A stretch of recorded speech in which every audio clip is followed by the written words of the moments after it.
A arte sempre fez parte da minha vida. Talvez o primeiro grande sinal tenha vindo através da música. Alguns anos depois do design, a fotografia, a arquitetura, a moda, um universo profissional riquíssimo em cultura, comportamento e conhecimento. Como surfista, kitesurfista e lutador, aprendi que o esporte vai muito além da competição. O mar, o vento, a montanha são os elementos da natureza que me movem, me conectam com a minha verdadeira essência. Eu acredito que devemos agradecer a tudo que temos e cultivar nossas amizades, pois é um dos maiores valores que temos na vida. Tudo é energia. Vamos celebrar a arte de viver. Pura Connection é mais um projeto de vida que trago ídolos, referências, mestres e amigos que fiz durante essa intensa jornada.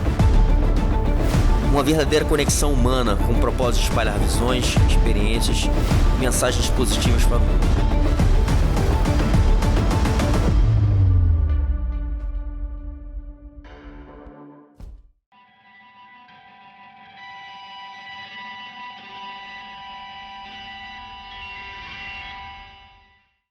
Agora sim, agora vamos com tudo, meu irmãozão. Bom, você dispensa comentários, grande amigo de longa data, um cara que faz parte desse ambiente da luta, cara, assim como vários outros, né, que fazem parte da minha vida. Eu sou muito grato por esse ciclo de amizade, né, cara, que a gente tem. E, enfim, não só no esporte, mas são amigos de vida, né, amigos de jornada de vida e que pra mim são referências e por isso até eu montei esse projeto aqui, cara, um projeto que, porra, tem trazido pra mim, assim, muita coisa, né? Primeiro, isso aqui é uma faculdade de vida, né? Porque a quantidade aqui de conhecimento que adquiro com todas essas conversas, né, cara, de grandes personalidades que passam por aqui. E outro, que talvez seja o mais importante, é o quanto isso impacta, né, a vida das outras pessoas que escutam, né? Então, essa mensagem que a gente transmite aqui, a gente tá falando um pouco de mensagem, né?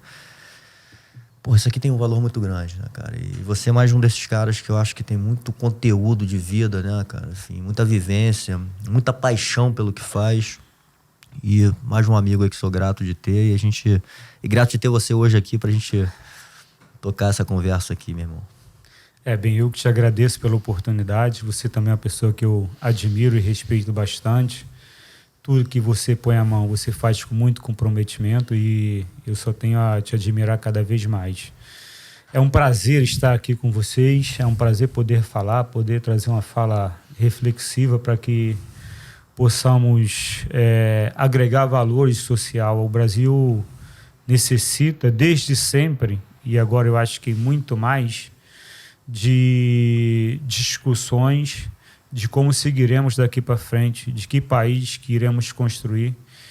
E tudo se passa pelo pensamento, pela fala e pela ação. Então, obrigado a você pela oportunidade, que a gente consiga levar bons discursos ao nosso povo. Então, Cesário Figueiredo, é importante até a gente iniciar essa conversa, cara, falando um pouco, fala um pouquinho do seu background, cara, fala quem você é. Acho que para quem não te conhece, eu te conheço muito, né, enfim, mas eu acho importante aí falar um pouquinho da sua história, até pra gente começar essa conversa e as pessoas entenderem o casca grossa que eu tenho aqui na minha frente.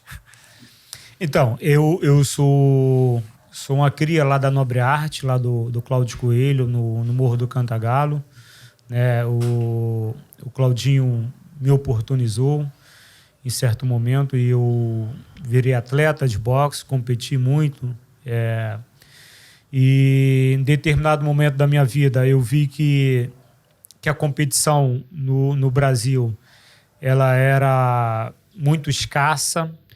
E aí eu como eu já treinava com os grandes nomes do MMA, que na época do Pride, que era o Minotouro, o Minotauro, o Zé Mário, o Murilo Bustamante, Roller Gracie, né? Fui sparring do Roller durante a minha vida inteira, do Vitor Shaolin também, Pedro Rizzo, enfim. Toda essa rapaziada que fizeram com que o MMA se tornasse esse monstro gigante que é hoje, eu fazia parte deles, né? Eu era sparring dos caras, enfim. E saía na porrada todos os dias, literalmente todos os dias. Era uma época mais old school, né? Sim. Onde sparring todos os dias. Enfim, eu era sparring exclusivo do Royler e do Shaolin. Segunda, quarta e sexta era um treino aberto, onde via o mundo inteiro treinando nobre arte. E ao longo do tempo fui me forjando, fui competindo, fui treinando. E como eu vi que não tinha muita oportunidade de sobreviver com o boxe no Brasil, eu comecei a dar aula. O Minotoro me ajudou na minha primeira aula. Ele morava inclusive aqui no Joá. E eu comecei a dar aula na época os parentes dele. E assim comecei a seguir a minha vida. Criei uma marca de academia chamada Celeiro do Boxe, que eu tinha através de um aluno meu, Gabriel, que hoje se encontra na Espanha. Me oportunizou, criou uma academia, me deu, não quis nada, enfim, foi uma loucura, coisa de Deus.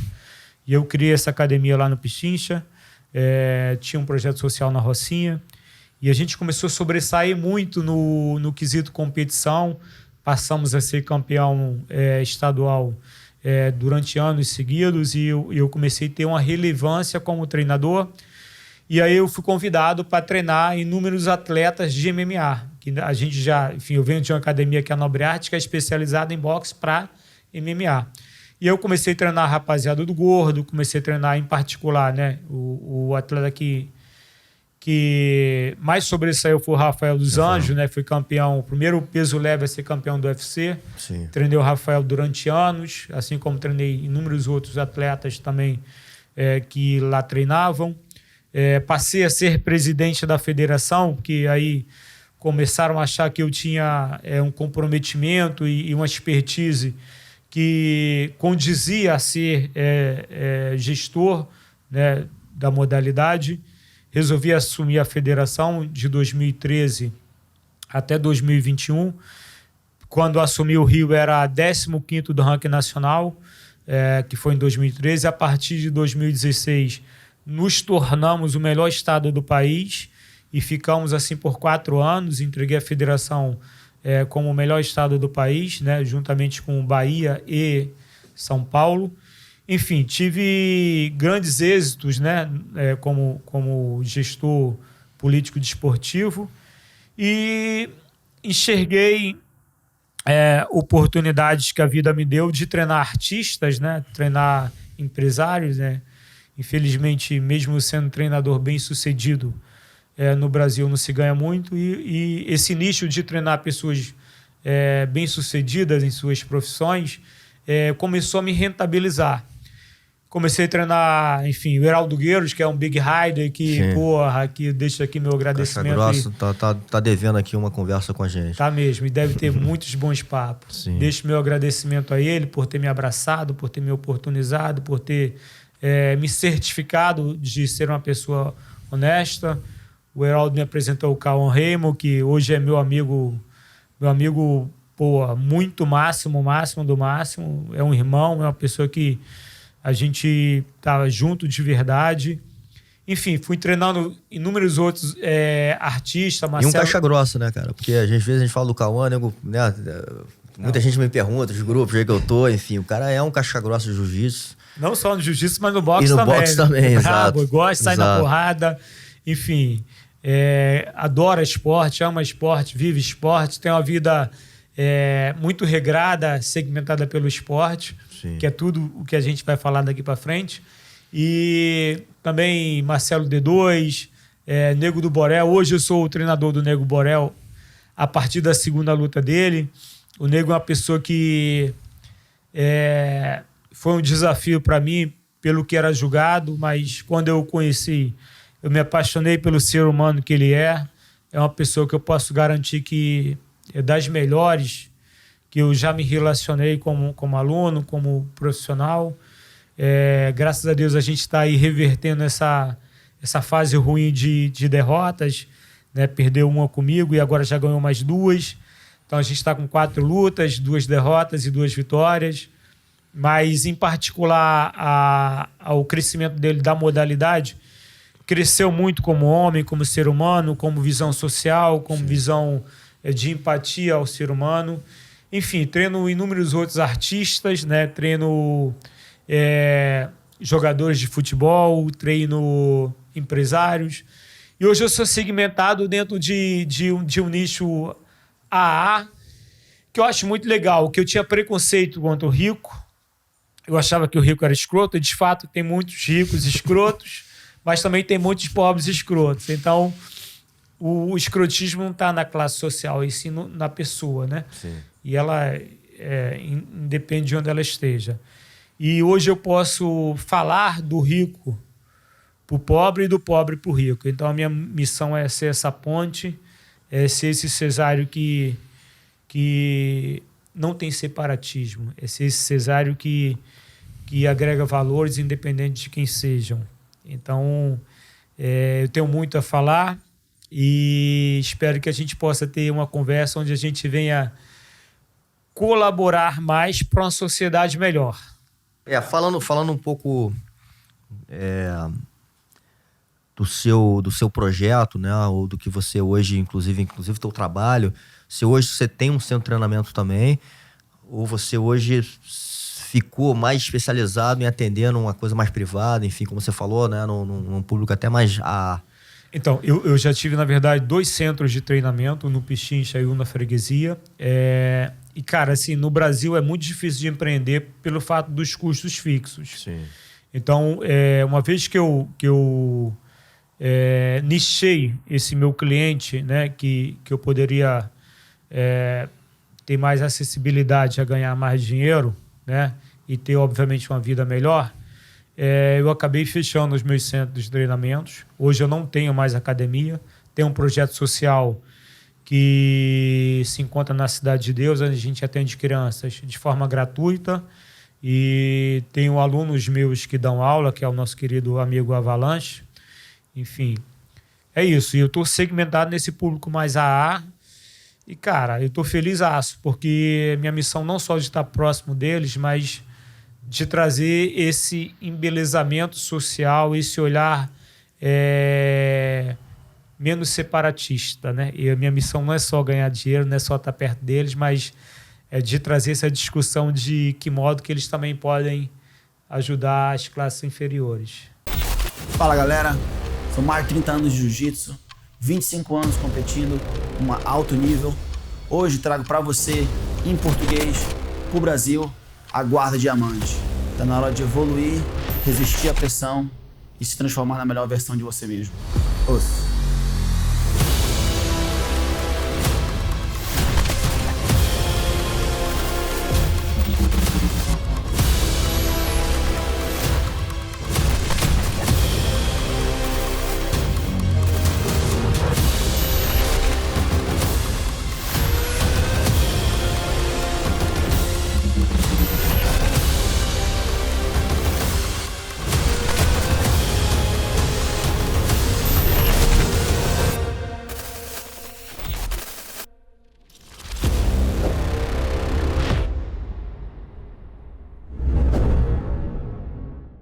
Bom, até falando disso, né, cara, e eu acho que quando a gente fala da luta, né, ou do esporte, a luta, ele traz essa coisa do pertencimento, né, cara, e muitas vezes a gente mistura as classes sociais dentro da luta. E não só isso, como você no caso também, eu acho que tendo contato ali com várias pessoas que se desenvolveram através das artes marciais, né, cara? O esporte, do boxe, enfim, acho que é o esporte que você realmente tem muito conhecimento, né? Vivenciou muito tempo esse negócio. E você vê, né, esse crescimento, e esse crescimento, ele não é só na parte técnica, né? Ele é muito numa parte de formação ali, de caráter, de formação como pessoa, enfim, como ser humano, né? De uma maneira geral. E ali você vai mexer com ego, você vai mexer com essa parte do preconceito, você mexe com dor, você mexe com emoções, enfim.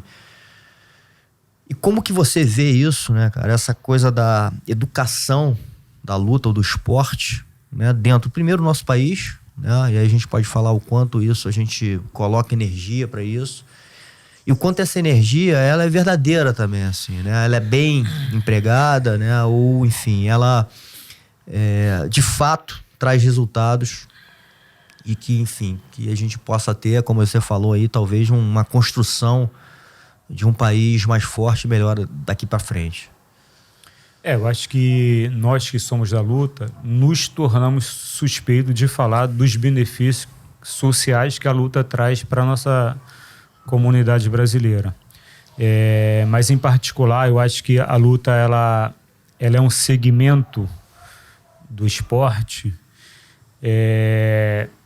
que é muito exemplo para todos os outros esportes, logicamente, mas em particular para a sociedade de modo geral, independente da sua classe.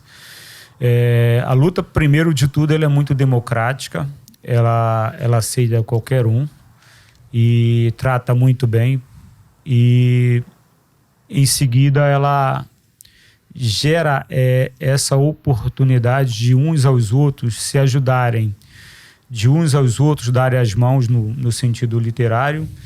Então, cara, assim, acaba que a gente constrói laços, né, afetivos, no bom sentido, lógico, uns com os outros, e a gente passa a não só ter mais percepção dos nossos defeitos, mas também das nossas qualidades. Exatamente. Então, a gente acaba se forjando como pessoas melhores, né?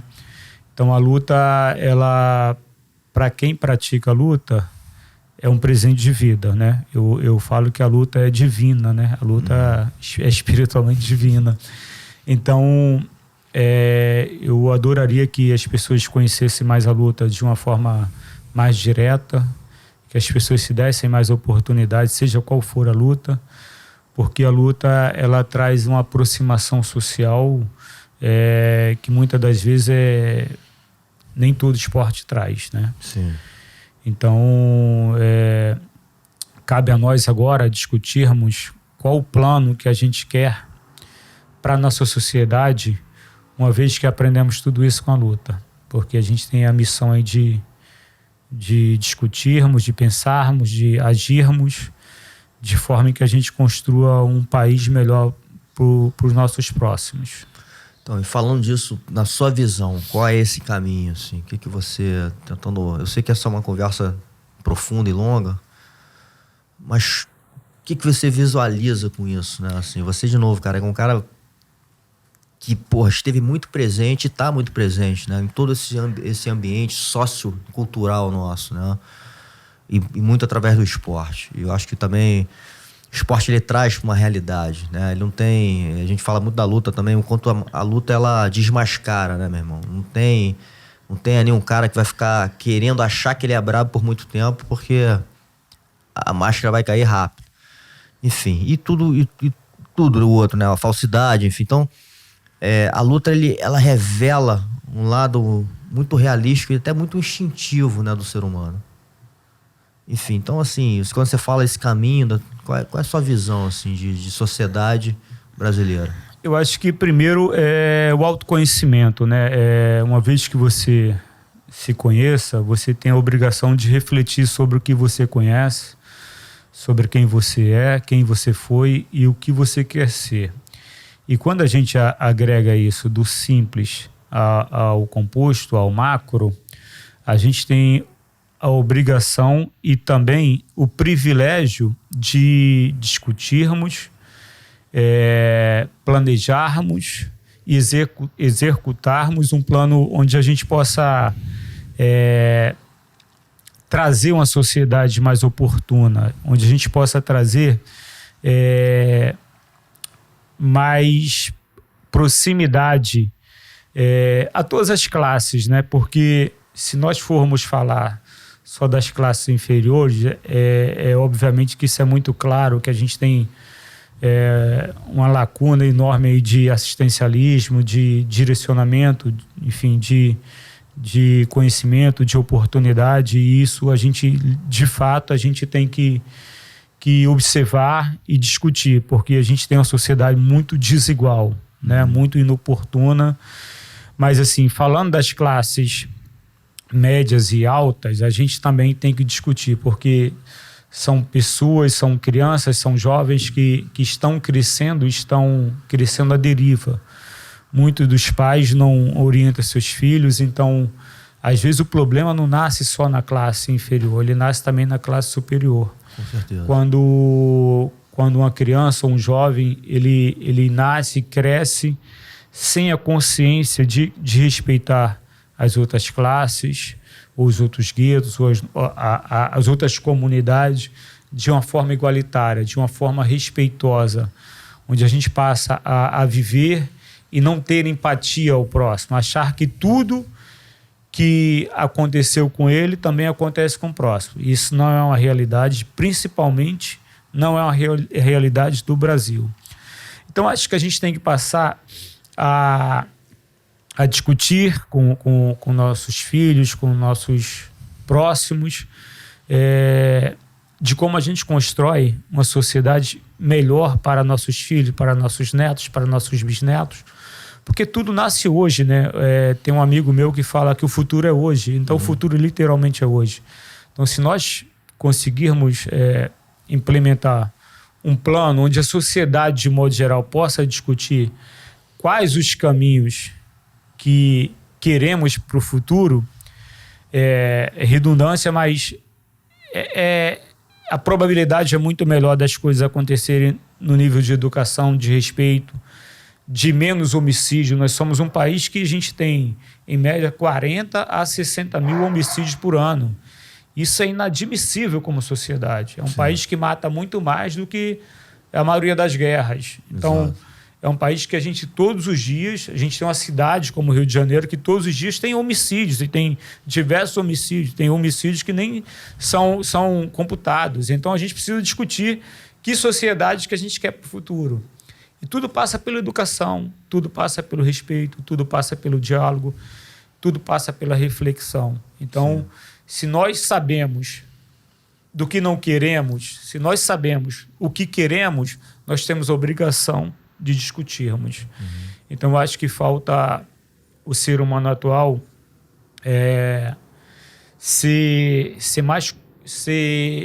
falta ele ser mais comprometido com o próximo, falta ele ser mais empático, falta ele ser mais respeitoso, falta ele ser mais coletivo.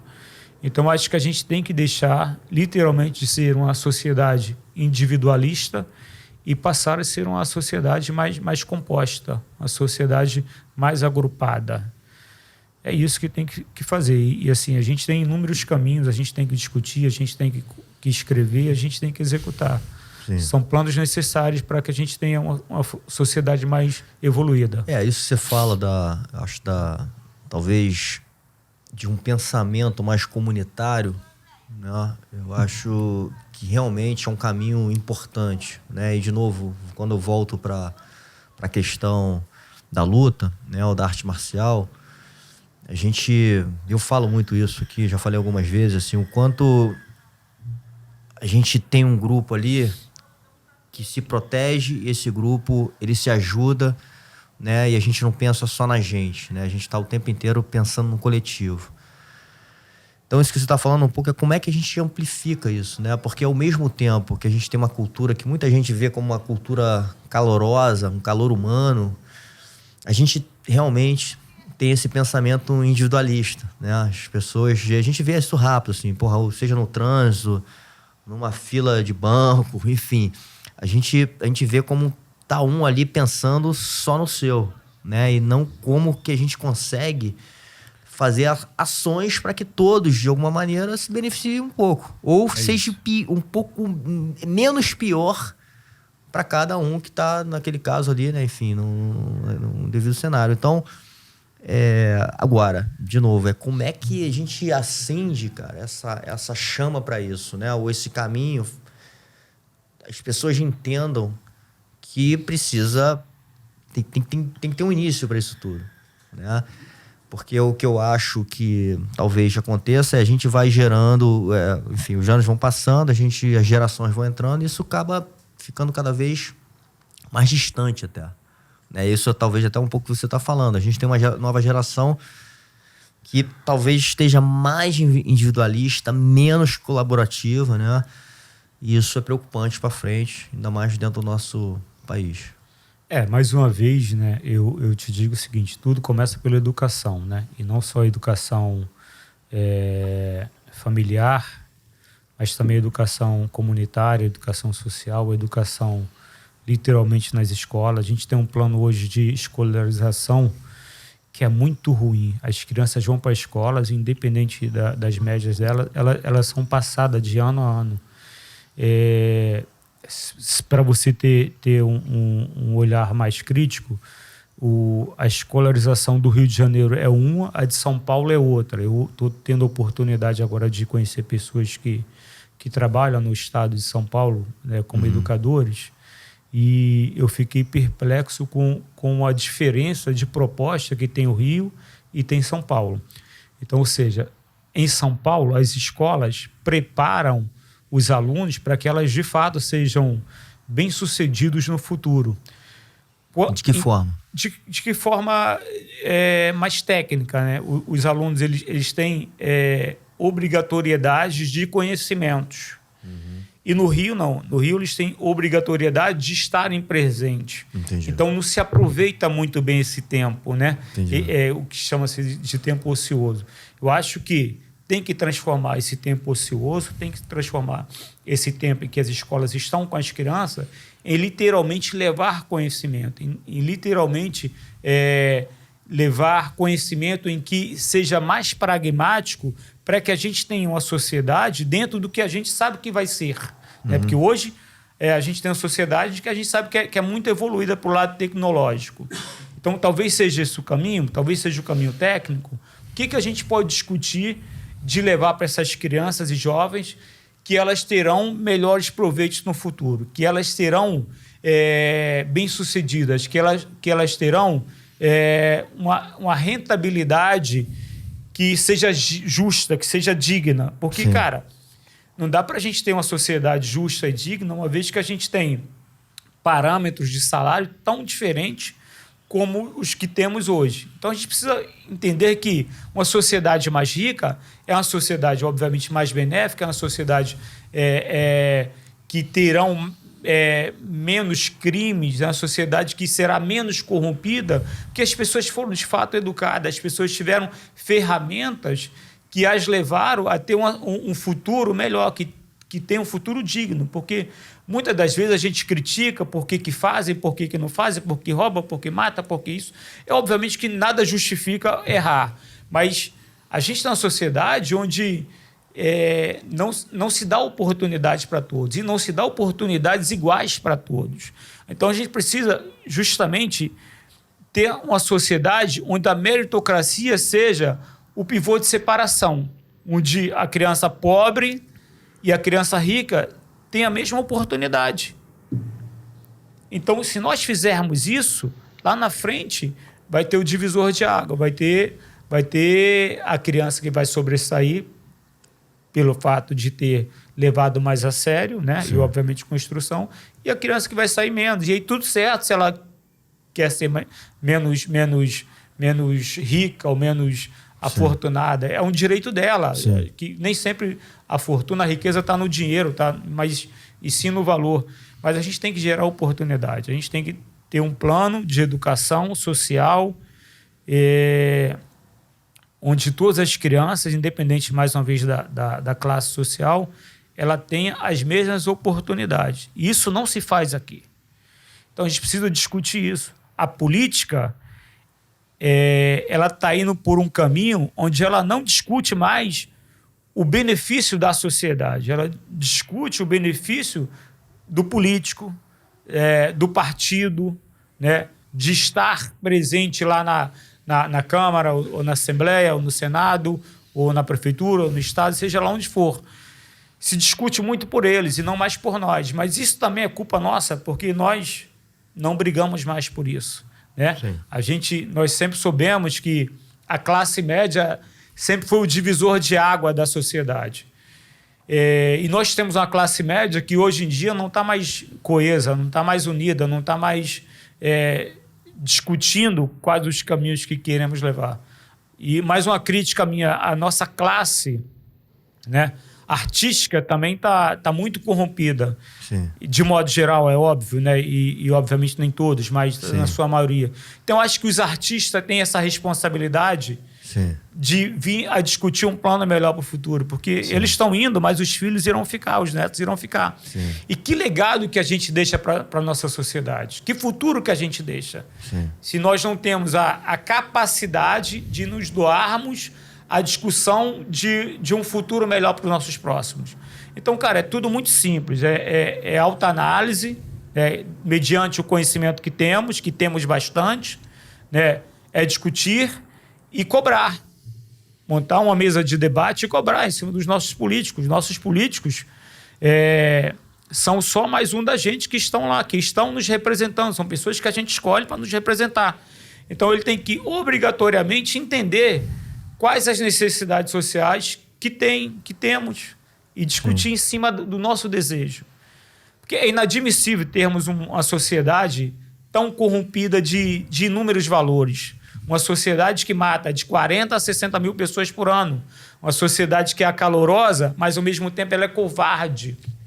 Ela te mata por um relógio, por um celular no sinal. Sim. Mas ela é incapaz de discutir, de manifestar, né? De uma forma pacífica, direitos, né? Então, a gente precisa entender se é realmente esse rumo que a gente quer, porque se hoje está ruim, se não fizermos nada, só vai piorar. Exato. Cara, por mais que eu acho que quando você fala que é simples, eu acho que tá na cara certos valores corrompidos, né? Mas eu acho que a complexidade de novo, conseguir virar a chave, né, para fazer diferente. E quando a gente fala da parte política e tudo mais, cara, eu acho que o político é um reflexo da sociedade. Também né? acho. Como você falou, é um de nós que está lá. É isso aí. Né? Então, fica realmente difícil mudar se a gente não trabalha na base. Né? E aí eu volto aqui sempre, vou voltar para minha maior formação. Né? Eu estudei, eu tive a oportunidade de estudar num bom colégio. Né? Minha mãe, por acaso, era professora, então tinha bolsa, eu pude estudar num colégio de muito boa formação. Depois eu fiz a faculdade também, metade eu tinha bolsa, através do jiu-jitsu, inclusive. Então, assim, eu tive a oportunidade de ter uma boa formação educacional, mas para mim a maior formação de todas de vida foi a marcial, né? Foi a formação da luta, né? Porque, de novo, eu acho que a gente vê na realidade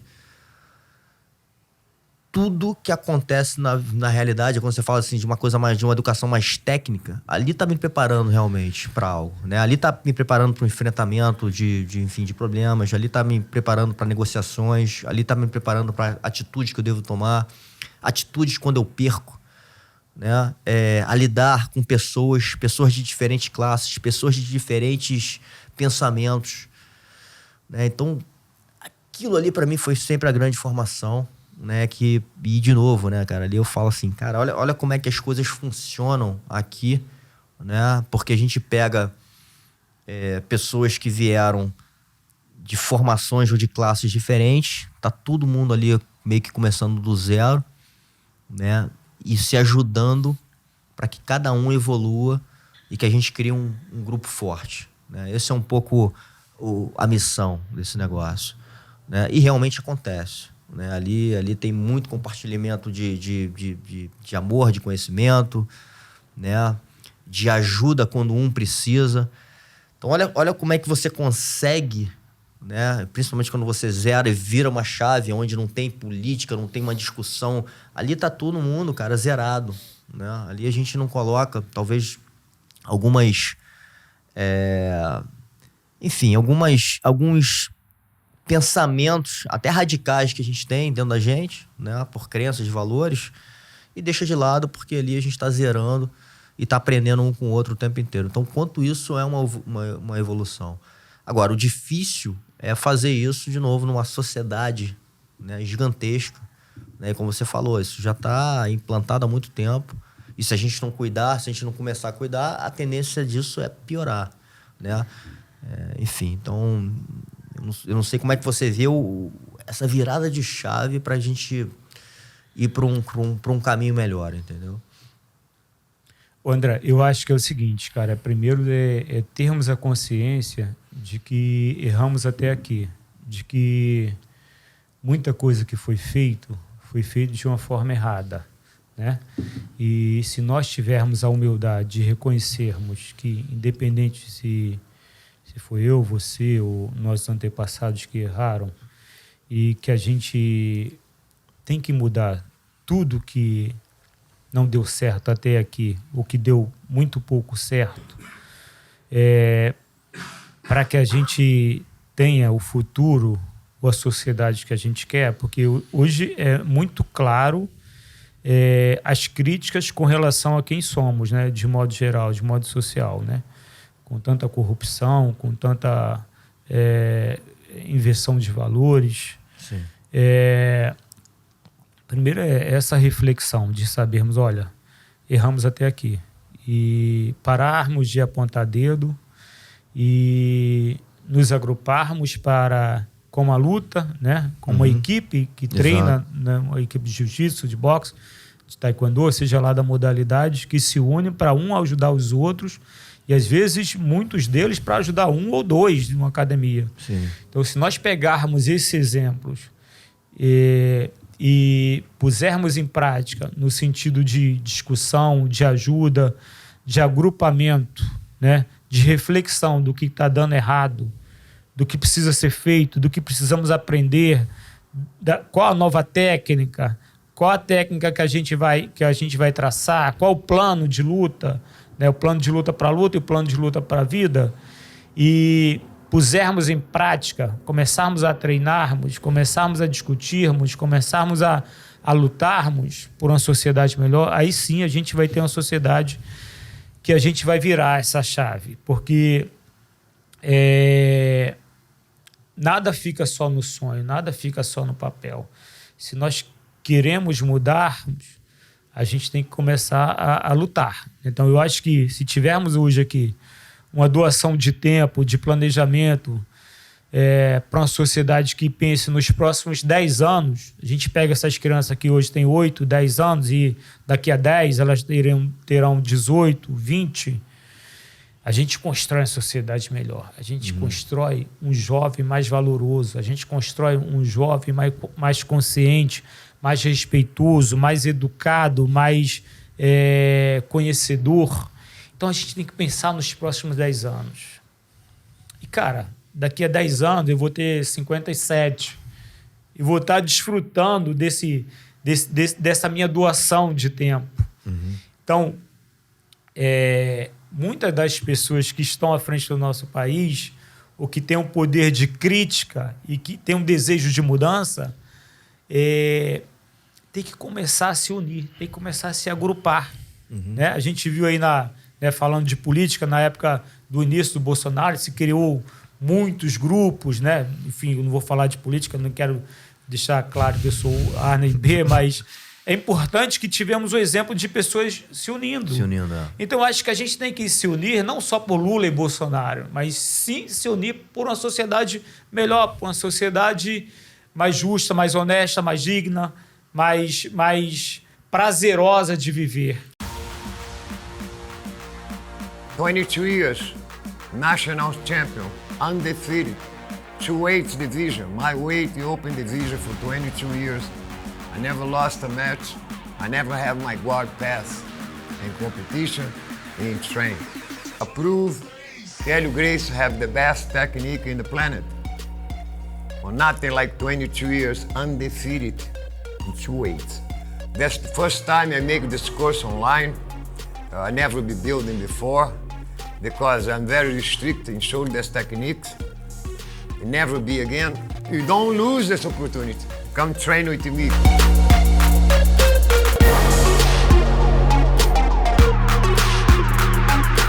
E às vezes essa disputa política de um lado e o outro é prejudicial, porque afasta as pessoas. E quem ganha com isso, né, são eles. É bem separatista. E não, né? Exato, separa mais do que une. Né? Enfim, eu acho que o que você tá falando é uma coisa muito de, porra, cara, vamos pensar em conjunto, né? Porque É isso aí. certamente a gente sabe disso, né?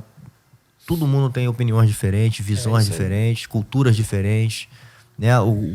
A sua vivência, a sua educação trouxe vários insights, mas nem sempre a sua visão é a mais correta, né, cara? E a gente abrir pro outro, talvez aprender e ensinar, essa troca, eu acho que ela é muito importante.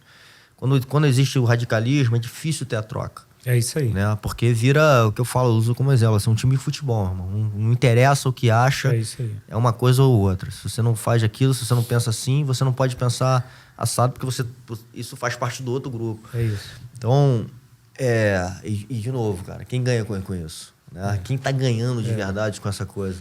Na verdade, sempre tem alguém que ganha, né? Sempre tem alguém que ganha com o caos, com a luta, Exato. com a então, guerra. assim, de novo, a verdade, a gente trazer pra mesa a verdadeira verdade, e eu acho que de novo, essa formação marcial atrás, né? Porque ali não dá pra você ficar vivendo um papel de quem você não seja por muito tempo. Então, você trazer isso, né? Eu acho que é muito importante você trazer a realidade, trazer pessoas que realmente estão com disposição de fazer algo diferente, né? E que tem ali realmente uma vivência, né? Um conhecimento, de novo, verdadeiro, não só teórico. Né? Porque eu acho, e de novo, eu até falo de você, porra, eu acho que o Cesar é um cara que não é um cara só bom de luta tecnicamente, é um cara de vivência, um cara de experiência, né? Viveu muita coisa, conheceu muita gente, ensinou muita gente. Enfim, então sua vida já te traz um conhecimento, né, de uma visão muito ampla de coisas que você viu, de coisas que você passou e ainda está vivendo, né?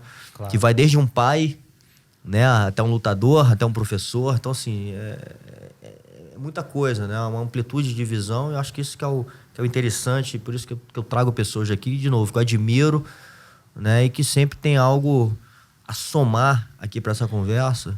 Porque é isso que a gente precisa, né, cara? Assim, eu acho que o impacto que isso aqui tem é fazer as pessoas, de alguma forma, cara, abrir os olhos e falar assim, porra, o que eu posso fazer de diferente começando hoje? É um pouco que você tá falando. Eu acho que, assim, segmentando um pouco por esporte também, acabou que a gente falou muito de educação, de valor, de sociedade, mas levando um pouco para o esporte, que é de onde é a nossa origem, por exemplo, a luta, ela constrói muitos bons lutadores, né? E muitas das vezes a gente nem tem a oportunidade de vê-los, o quanto eles são bons ou não, porque não se tem plataforma onde os moleques ou as crianças possam estar se apresentando e onde elas possam estar se constituindo, né? Então, assim, também é uma crítica minha ao esporte de que haja mais campeonatos, de que haja mais propostas desportivas, e principalmente para a luta, né? Se você vê o entretenimento nos grandes países, nos países mais desenvolvidos, em particular, mais uma vez, dentro da luta, ele é muito mais oportuno, ele é muito mais gigantesco. Então, assim, a gente tem hoje aí, vamos botar 40 ou 30 modalidades de lutas que não tem oportunidade dos moleques sobressair, que não tem oportunidade das crianças e jovens, dos esportistas, terem sustentabilidade, nem rentabilidade, que eu acho que a gente tem que trabalhar para chegar na rentabilidade. Isso. Mas eu acho que a luta, em particular, tá, André? Aos secretários de esportes, né, ao ministro de esporte, né, enfim, secretário de todos os municípios e todos os estados, eu acho que está na hora dessas pessoas que estão à frente de grandes projetos passarem a discutir de como que a gente melhora esse relacionamento do desportista, né, com a execução do que tudo que foi ensinado para eles. Então, a gente vê um país onde só se fala em futebol. Um país onde o futebol é a supremacia e como se não existisse outro esporte. E eu estava até discutindo com um amigo meu hoje, eu sou capaz até de dizer, talvez eu esteja errado, né, e peço desculpa, mas eu não sou praticante, mas o jiu-jitsu hoje talvez seja a segunda modalidade mais praticada no país. E a gente não vê um grande torneio, a gente não vê um grande campeonato, a gente não vê plataformas onde esses moleques, onde esses atletas possam estar se sustentando desse esporte. Então, como que somos capazes de orientar, de dizer, de fomentar e não de oportunizar? O que há de errado? A gente tem tanto dinheiro público, a gente tem tanto dinheiro aí privado, as empresas também, por outro lado, né, as empresas privadas, por outro lado, tem que ter um comprometimento social. Qual a empresa, né, que investe no desenvolvimento das modalidades esportivas? Por que a gente não tem, por exemplo, uma grande Olimpíada da Luta? É um país que respira luta, é um país que respira esporte, é um país que canaliza o esporte, a luta, como a segmentação de bons hábitos, de bons costumes, de bons valores. E por que a gente não desenvolve plataformas onde essas crianças e jovens esportistas possam estar tendo melhores oportunidades? Por que não se discute um plano, né, de esporte no país que seja coerente com o número de praticantes? Sim. Cadê a Secretaria de Esportes? Cadê o Ministério dos Esportes? Cadê as empresas privadas que querem agregar seus valores de marcas a investimento social, a investimento desportivos, agregar valores? O que todo mundo está fazendo que ninguém discute, né, para oportunizar a nossa sociedade através do que a gente tanto fomenta, que é o esporte de luta? Por que as televisões, por que os canais de streaming não desenvolvem plataformas onde possa estar criando oportunidades em massa, está tirando os melhores e está comercializando? Porque isso vai ser bom para todo mundo. Sim. É um país que tem material humano da melhor qualidade. Nós temos uma oxigenação absurda. Sim. Nós somos capazes de fazer desportistas olímpicos e campeões em qualquer modalidade. Já vimos isso. Sim. Mas só aparecem as grandes empresas, só aparece o poder público na época das grandes competições. Na época do Pan-Americano, na Olimpíada, no Mundial. Cara, será que as pessoas são tão ignorantes ou tão preguiçosas ao ponto de que elas não querem desenvolver um projeto, né, mais real, mais a médio e longo prazo, né, mais oportuno, mais construtivo? Que medo é esse que vocês da cúpula de cima têm de ver com que a sociedade inferior cresça, enriqueça? Isso só vai ser bom para todo mundo. Talvez tenha um medo aí, que é eu acho que isso é um conceito, de novo, né? Volto aqui para a formação, o quanto a gente, nessa formação marcial, a gente perde esse medo. Muito pelo contrário, o nosso propósito, nossa missão é transformar o nosso aluno melhor do que nós. É isso tá aí. Certo? E eu acho que o medo dessa pessoa lá de cima que você está falando é exatamente das pessoas ficarem tão boas que você passa a não controlar, passa a não manipular mais, né? Quanto mais você deixa esse povo inteligente, né, ou melhor de alguma forma, é mais evoluído, menos você controla, né? Enfim, então eu acho que vem um pouco disso. Mas, cara, eu sou um cara, assim, que eu sempre tento nutrir a positividade, né? Assim, tento ser um cara otimista, olho pro lado bom, mesmo quando tem alguma coisa ruim acontecendo, sempre tem alguma coisa boa junto com isso. E eu acho que a gente tem evoluído, né, em algumas questões. Porque para mim, assim, o mais difícil disso tudo, cara, né, é, de novo, essa virada de chave. Por quê? Porque, cara, é muita gente, né? Quando a gente fala de uma população brasileira, cara, ontem saiu lá o número, 213 milhões de pessoas, e muito desigual, como você falou. Como é que a gente consegue movimentar isso tudo de uma forma mais equilibrada, Né? Esse talvez seja o principal desafio. Porque eu vejo, assim, de novo, no meu olhar, eu vejo uma crescente em eventos esportistas, né? Assim, esportivos. Eu vejo um aumento nesses eventos, eles de alguma forma eles serem mais divulgados, mais valorizados. Enfim, então assim, talvez o desafio aí é como que a gente ainda consegue fazer com que a oportunidade chegue para todos, que é um pouco o que você está falando. Né? É isso. Eu acho que assim, André, eu concordo muito no que você falou sobre esse medo da classe superior, do intelecto, né, do Exato. país, de quem discute qual rumo que o país vai tomar. Mas eu acho, você desculpa, né? Eu acho que até parece até que é espiritual. Tem um amigo meu, né, que é ministro hoje do Superior Tribunal de Justiça, que tem uma fala que é maravilhosa.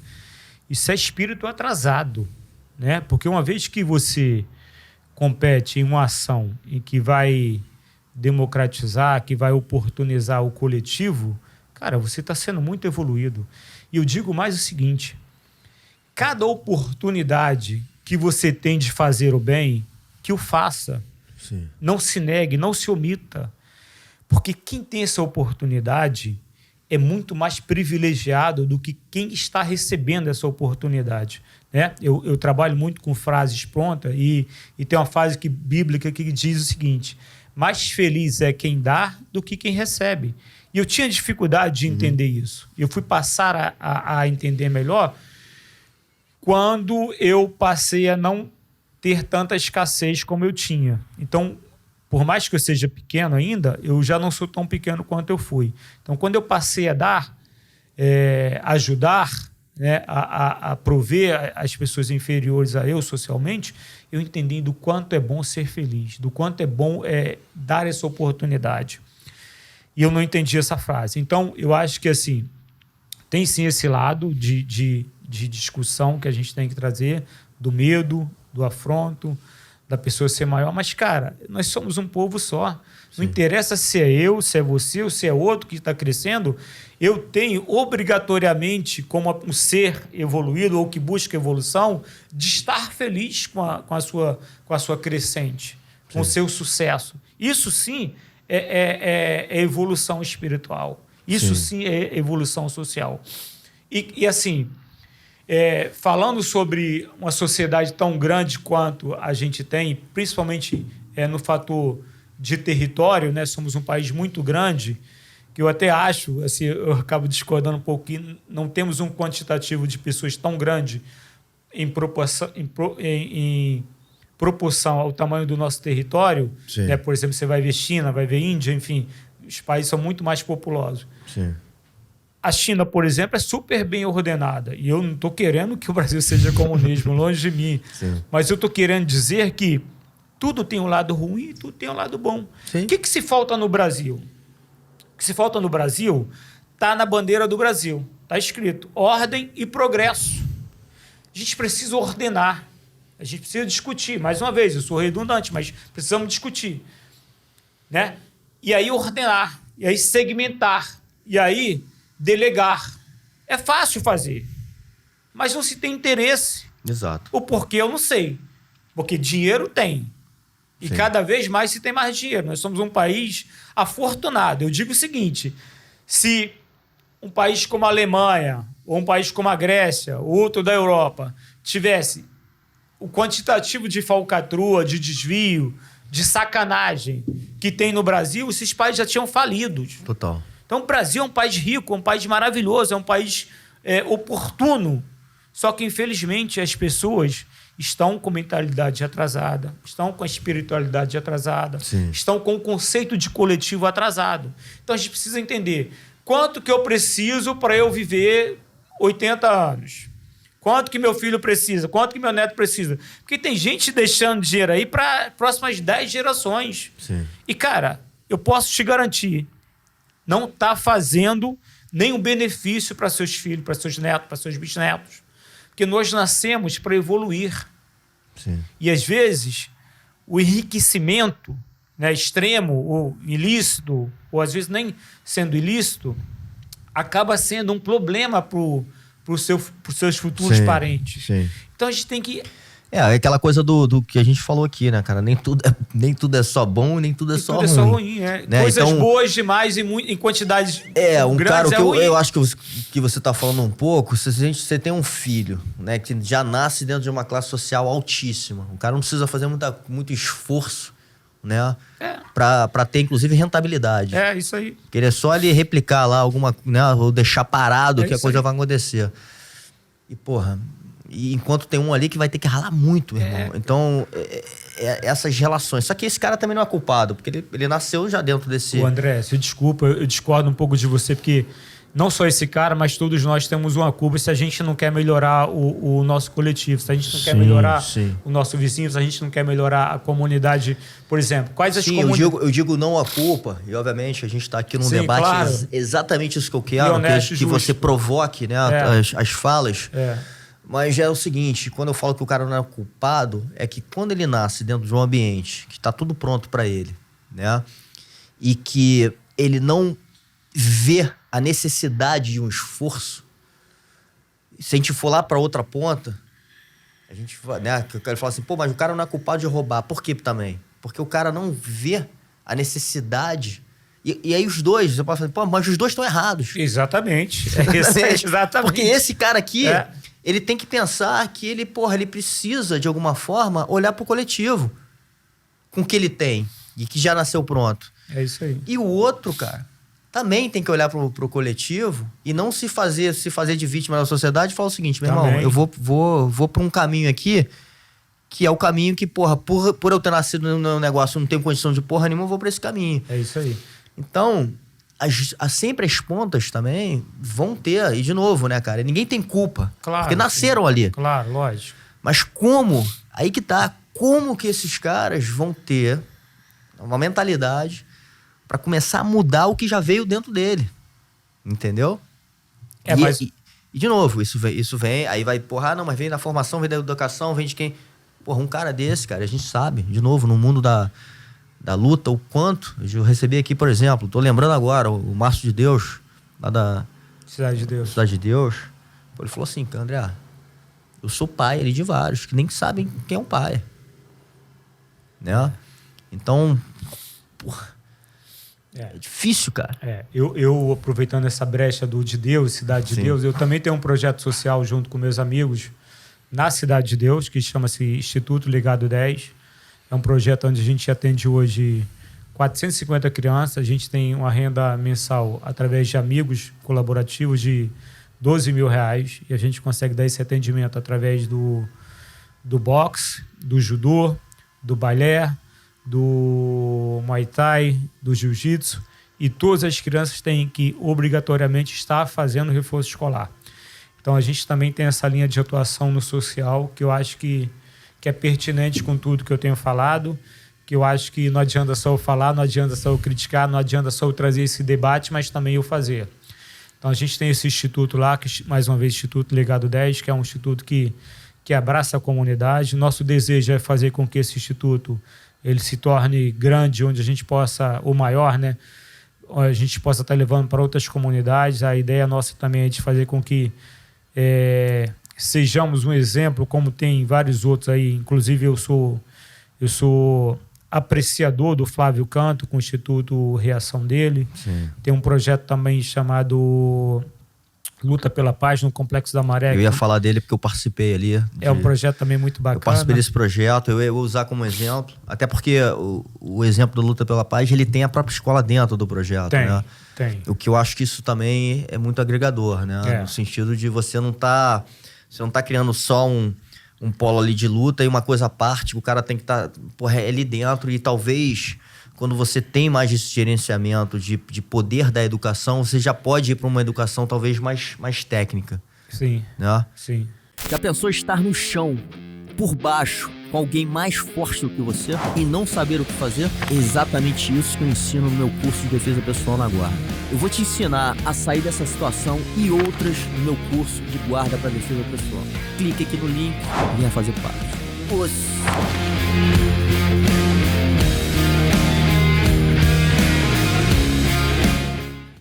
Então, eu acho que, mais uma vez, né, eu citei a Luta pela Paz, assim como reação, e tem, obviamente, inúmeros outros projetos que têm esses valores múltiplos, né?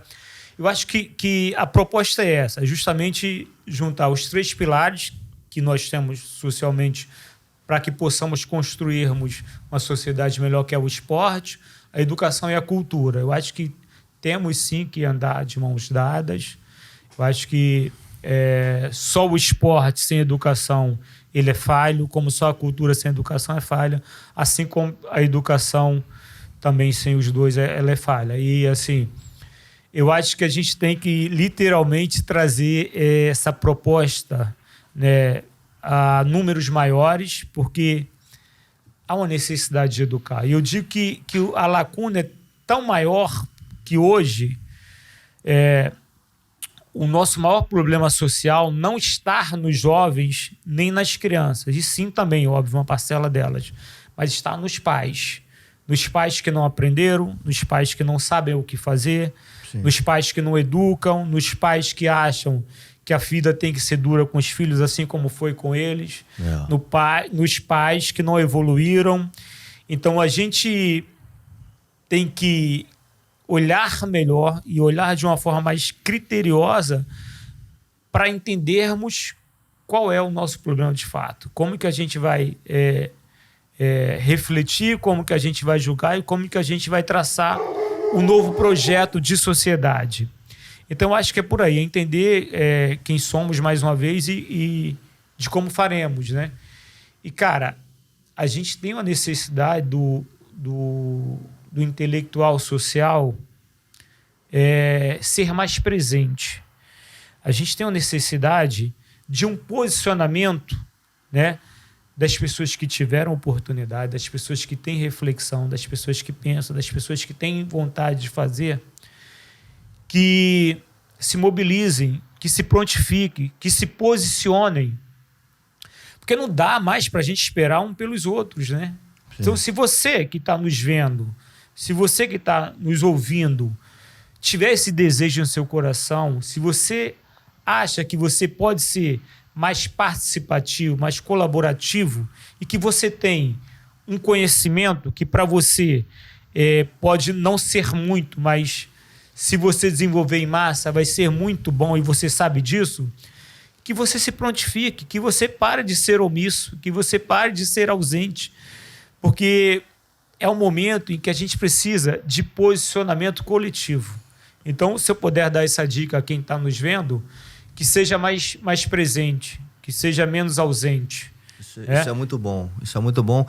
E eu acho que isso liga, né? Você tinha falado aqui do passar para uma pessoa como que ele se desenvolve como empreendedor, né? Acho que isso é muito legal porque, enfim, de novo, eu volto para a parte prática desse negócio e a formação marcial. Por que a formação marcial para mim foi muito importante também, cara? Porque ela não é só teórica, ela é muito prática. Você só vai conseguir chegar se realmente você fizer, né? Se você testar, se você experimentar. Então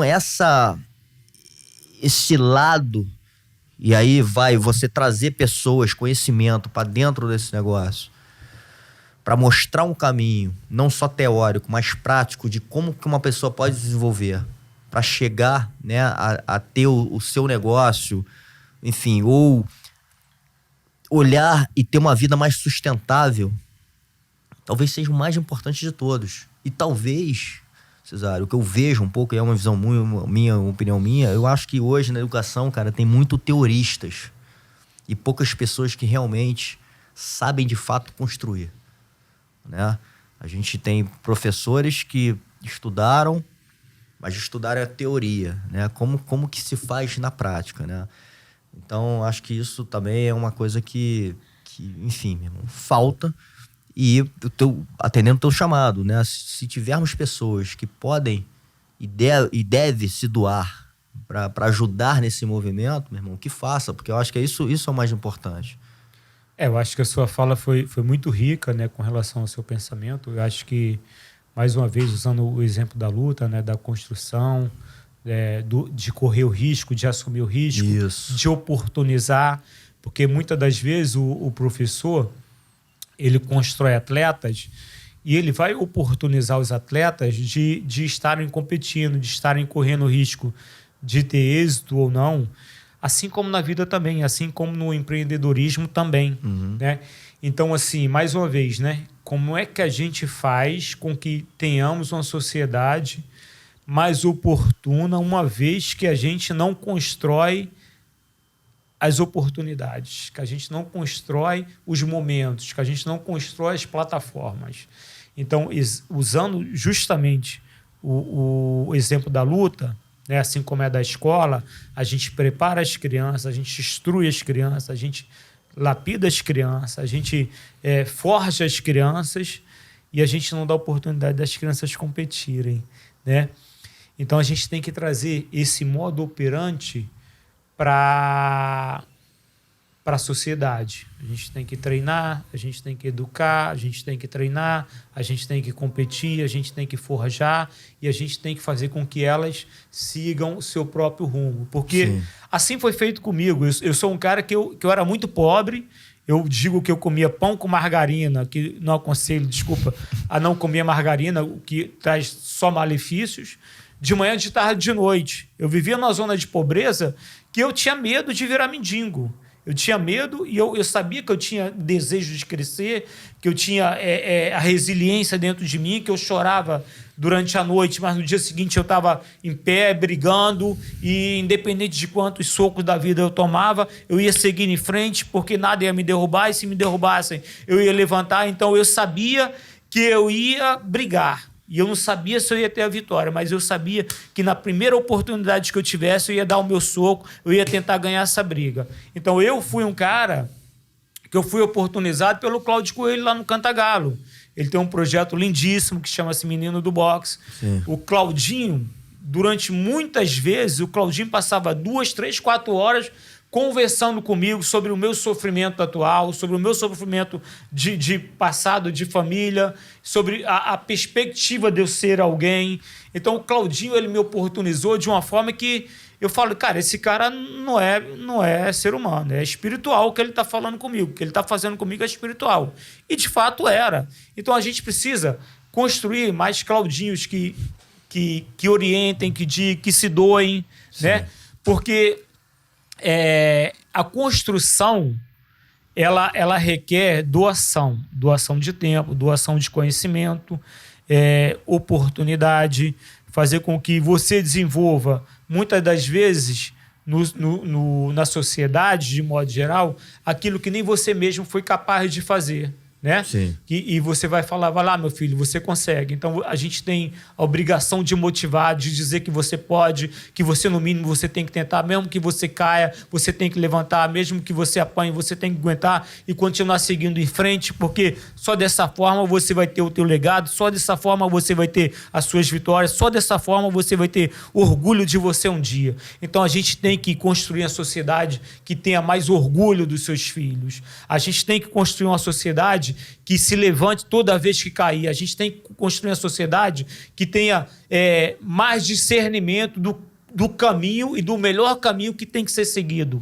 A gente tem que construir uma sociedade que seja mais empreendedora. A gente tem que construir uma sociedade que corra mais risco. A gente tem que construir uma sociedade que seja mais coletiva, que discuta mais, que busque mais conhecimento, que execute mais o conhecimento. A gente tem que construir uma sociedade onde ela seja mais próspera, onde ela seja mais justa, mais digna, menos morte, menos covardia, menos assalto, menos roubalheira, menos coisas ruins, sabe? A gente tem que construir uma sociedade mais orgulhosa. A gente tem que voltar a ter orgulho do Brasil. A gente tem que olhar um para os outros e falar, cara, isso não é meu, é seu, mas isso me dá orgulho de estar vendo em você. Parabéns, que bom que você fez o bem, que bem que você construiu, que bom que você conseguiu. Isso tem que gerar essa energia, tem que emanar essa energia de um para o outro. Não interessa quem está ganhando, não interessa quem está conquistando, mas a gente precisa construir novos cidadãos, a gente precisa construir novos guerreiros, independente de quanto e quando que ele vai ganhar, ou quanto e quando ele vai ganhar. Porque isso, cara, uma sociedade que vai construir mais orgulho, mais prazer, mais respeito. A gente precisa construir uma sociedade mais progressiva, mais honesta, mais digna, mais conhecedora. Como que um país como o nosso, que exporta milhões de treinadores de jiu-jitsu para o mundo inteiro, não tem um super torneio de jiu-jitsu, não tem um empreendedorismo segmentado para várias aulas, para várias janelas do jiu-jitsu, do boxe, do muay thai, né? Como que é um país que deixa a sua pérola, o seu ouro ir embora. Parece que a gente está na época em que Portugal invadiu o Brasil, sabe? Todo o ouro está indo embora e a gente não faz nada.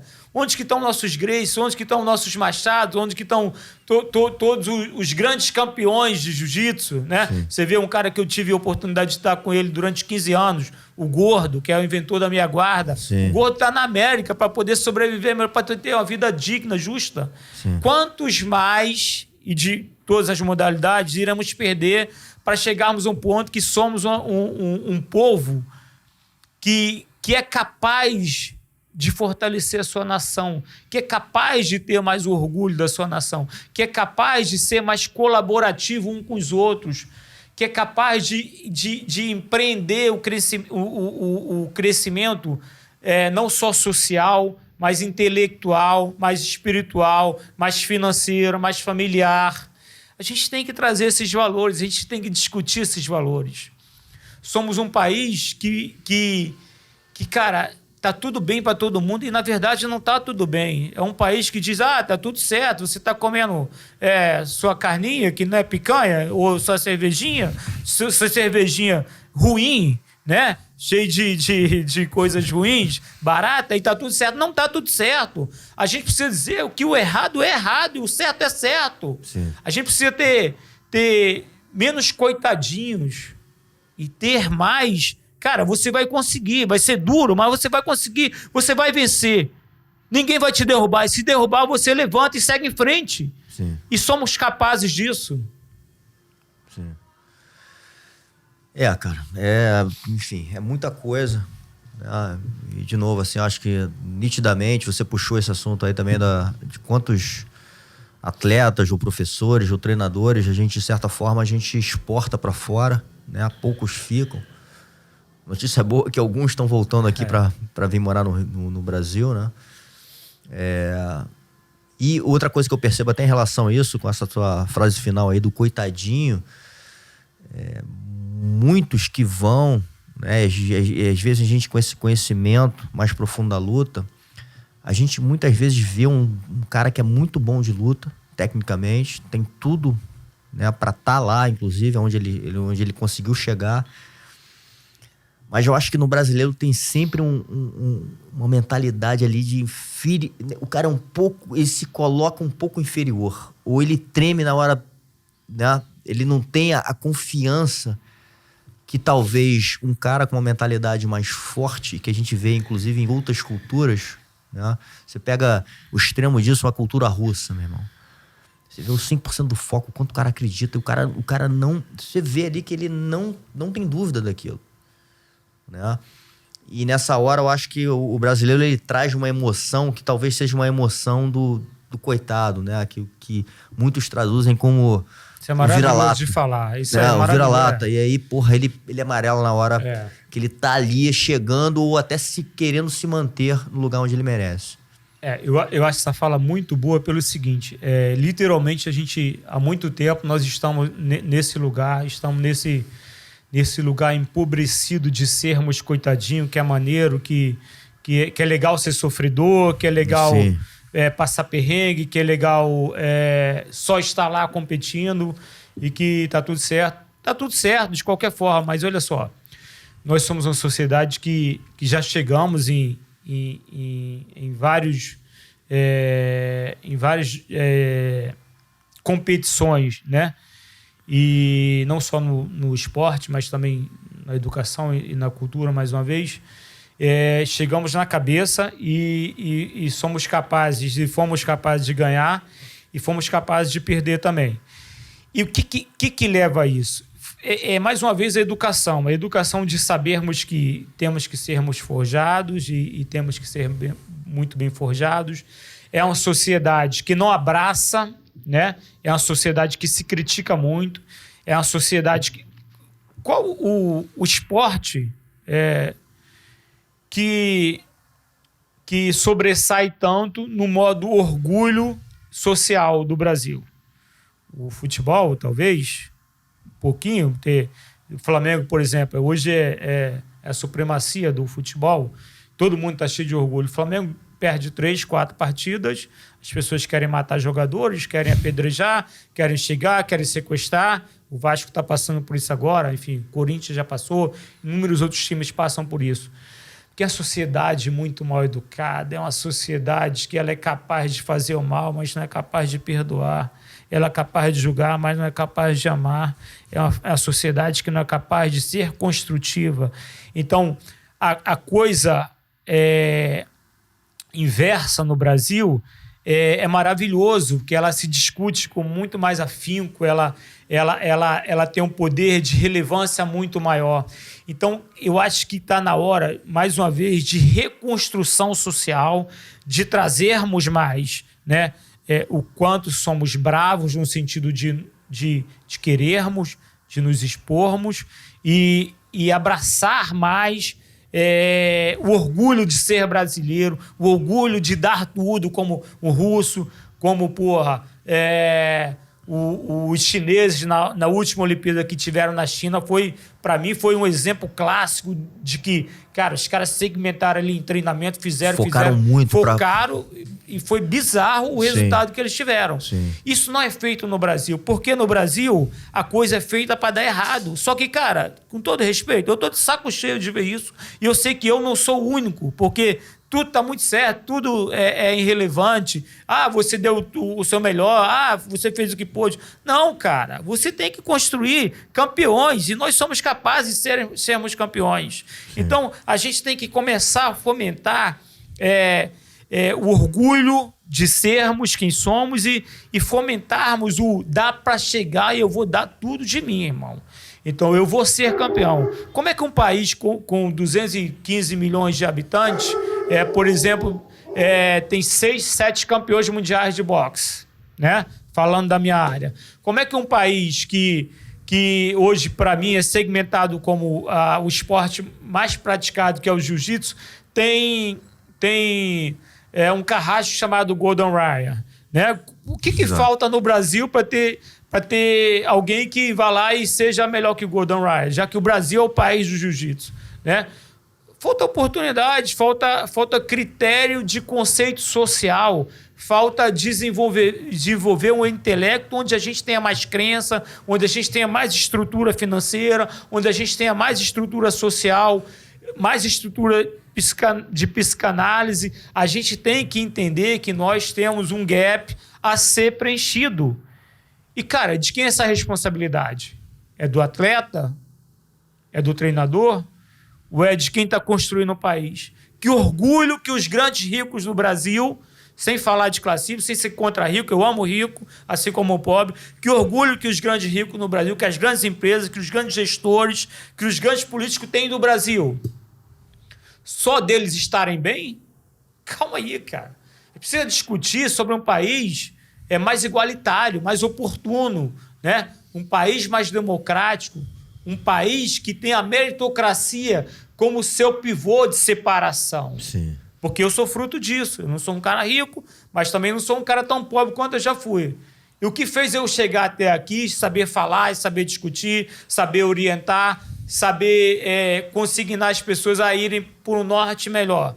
Foi a oportunidade do Cláudio Coelho na Nobre Arte, foi a oportunidade de vários outros amigos, Deus me dá a oportunidade de eu poder me relacionar com pessoas ricas, e não só financeiramente, mas intelectualmente, espiritualmente. Mas você foi abrindo oportunidades também. Eu fui, mas eu fui recebendo. Com o teu trabalho, né? Enfim, eu fui recebendo. Com a sua força, com a sua espiritualidade. Sim. Que você está falando, porque Deus colocou pessoas no seu caminho, mas porque, de certa maneira, você mentalizou aquilo ali, você quis aquilo ali de verdade. Claro. Né? Enfim, então tudo isso que tá em você, na sua bagagem, fez com que as coisas fossem acontecendo, né? E obviamente, você aproveitou as oportunidades que foram aparecendo, né?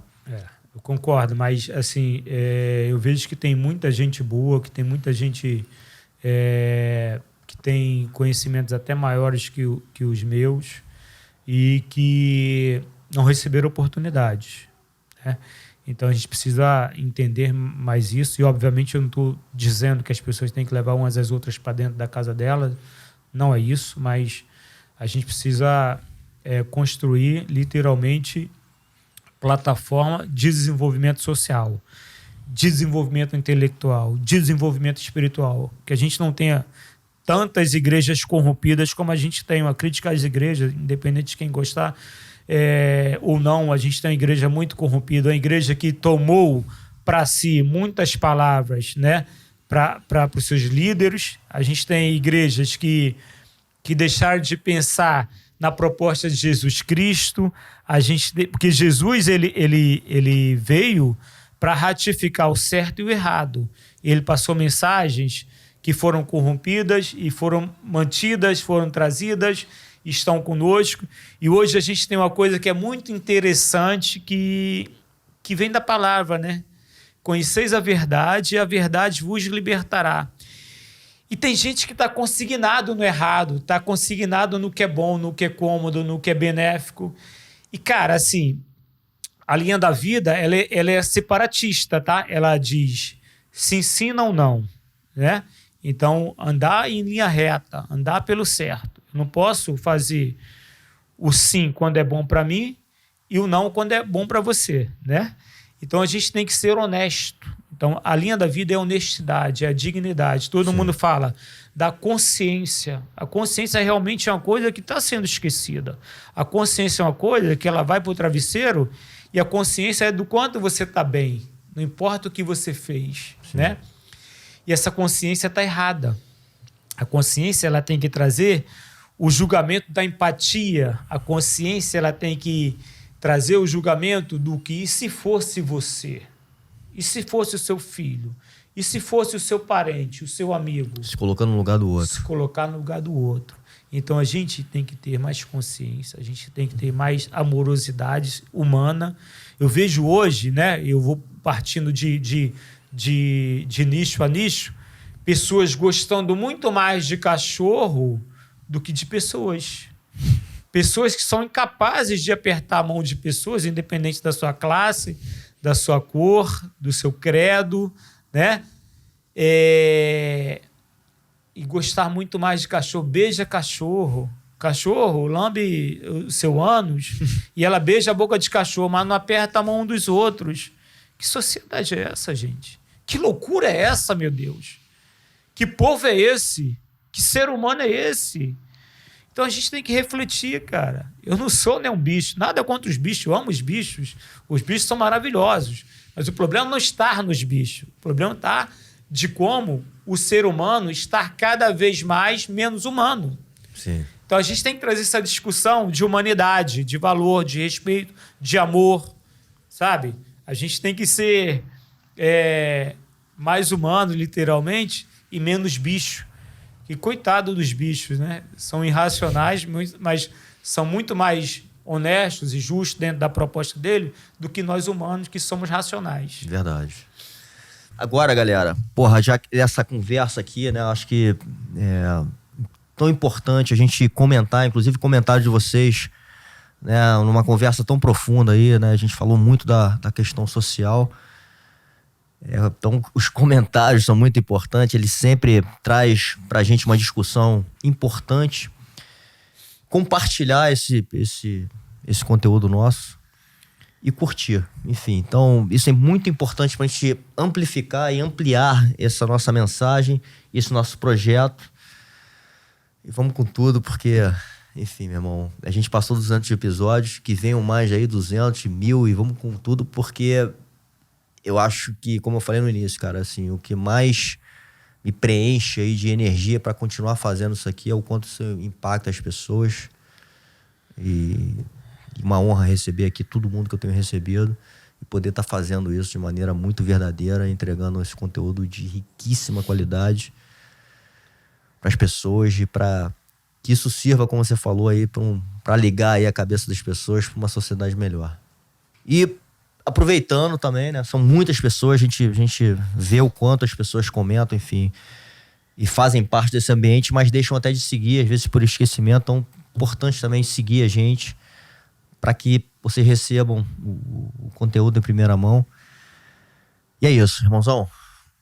Obrigado aí mais uma vez pela presença, pela energia de sempre. A gente vai estar junto aí no que precisar e vamos fazer mais vezes. Importante essa conversa aí pra mesa. A gente está fazendo com mais frequência, com consistência, trazendo mais gente também que pensa, né, que possa ajudar a, de alguma forma, botar energia nesse caminho. Eu que te agradeço, André, e queria salientar também uma fala que é muito importante, que é independente da classe social, da cor, do credo, da raça, nem sei se existe mais que uma raça, porque para mim é uma raça só, que é chamada raça humana. É isso aí. Das pessoas que estejam vendo esse nosso episódio, que reflitam mais sobre quem elas são, sobre a criança que elas foram, sobre o sonho que elas tiveram, sobre o quanto bonitas já foram interiormente, e que consiga ser mais coletiva, que consiga ser mais participativa socialmente, que de alguma forma contribua para o crescimento do próximo, e não só dos seus, mas de pessoas que elas nunca irão conhecer, que elas nunca irão saber quem são, porque a gente precisa de uma sociedade mais coligada, mais humana, mais que abrace mais uns os outros, que a gente construa literalmente oportunidade para nossos irmãos, tá? Que Deus possa abençoar a todos vocês, que vocês passem a refletir simplesmente sobre o modo coletivo, tá? O mundo precisa de boas ações. Os. Nossa. Boa.